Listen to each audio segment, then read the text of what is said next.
So the market's ending the shortened trading week with modest gains, as you can see. Joining us now with more on what to expect in 2009 and, more important, how to make some money, Lee Munson. He's Chief Investment Officer with Portfolio Asset Management. And Michael Crofton is CEO of Philadelphia Trust Company. Lee, let me start with you. Things going to get any better next year? Probably not. For 2009, we see earnings going lower, fundamentals deteriorating, and probably some more hedge fund surprises. But we think there's a few areas that you can make money in 2009. Such as? Well, we like the financial preferred sector. We're avoiding financial common stock in general because we really don't have any visibility as to how those companies are going to make money now that they don't have juiced up earnings from securitized loans. But we're looking at Citigroup, Merrill Lynch preferreds. These are securities that... Preferreds instead of their debt, straight on? Absolutely. We like preferreds. They trade on the exchange. They price every day on the New York Stock Exchange. A lot of the preferreds qualify for a 15% dividend rate. And at 12 to 15%, we think this makes a better alternative than taking a shot with a common stock. But to be sure, you still have to be sufficiently convinced of their survivability even to still go into the preferreds, right? Because they're lower in the capital structure than the debt.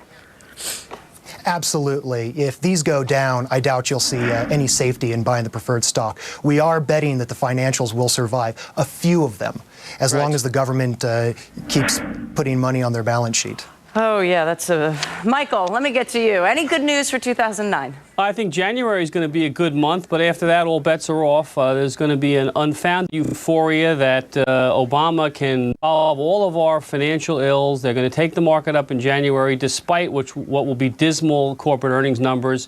And then if you have some weak stocks, sell them into the rally, upgrade your portfolio, and then be very, very careful as the year moves on. Trading is going to be important next year because it's going to be the only place you can make any money. Well, you're saying 20 to 30% of your portfolio in cash. What are you doing with the rest of it? You know, we're selective. We like some financials. We like the common stocks of some financials. Are you willing to buy the common? I'm not worried about the common in certain financials. I mean, U.S. Bancorp happens to be a very good bank. It's already gotten beaten up pretty bad. It's come back a little bit. It should be fine. It has a 5.5% yield. We like Cisco, Intel, Lilly, DuPont. These are companies with very strong balance sheets that have been through bad economic conditions before, will survive, will prosper, will grab market share, and on the flip side of it, will recover a lot faster with much better margins. But when does the flip side come? I don't know. You know, we've gone a few steps down the road towards European socialism, and I'm not sure the market's going to like that when it looks at it in May or June. Yeah, like I said to Jeff Mackey, you're preaching to the choir. Lee, I love this idea. You want to short treasuries. Which ones? And let me say this. This is not an original idea. I have person after person coming on this network saying, whatever you do, don't buy treasuries. But a lot of people are ignoring you because everybody's gobbling them up. So why short treasuries? Which one? And when is that going to turn? You know, I don't know. We're a little early to that trade. You know, we're basically looking at the 7-10-year Treasury Index. We like a ProShare ETF, ticker symbol's PST.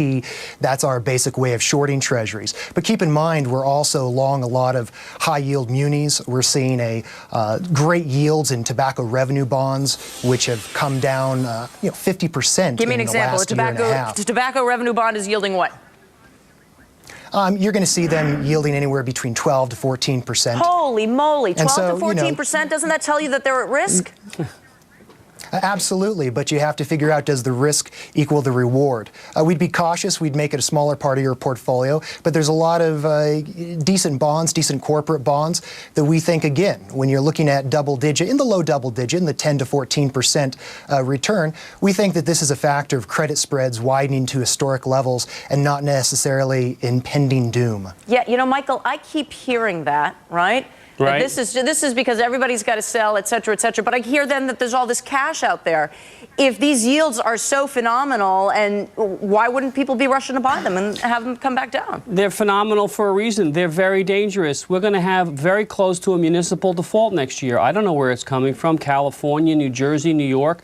Are they going to default and not pay? Probably not. But the muni market's going to get very, very cheap because it's a very illiquid market, and people are going to get very frightened, particularly as these local governments decide, well, it's our turn to come to the federal government for a bailout. So I'd be very careful of munis in here. I think long term there's a tremendous opportunity there, but there's going to be a better opportunity when some major municipality from who knows where, comes out and says, we can't pay our bills, we're going to default. Yeah, I got to tell you, this is the biggest debate I hear right now on Wall Street is about those munis. And boy, that's so attractive with those yields, and yet people are very, very nervous. Guys, good to see you. Thanks for the advice. Happy New Year. You too. Thank you.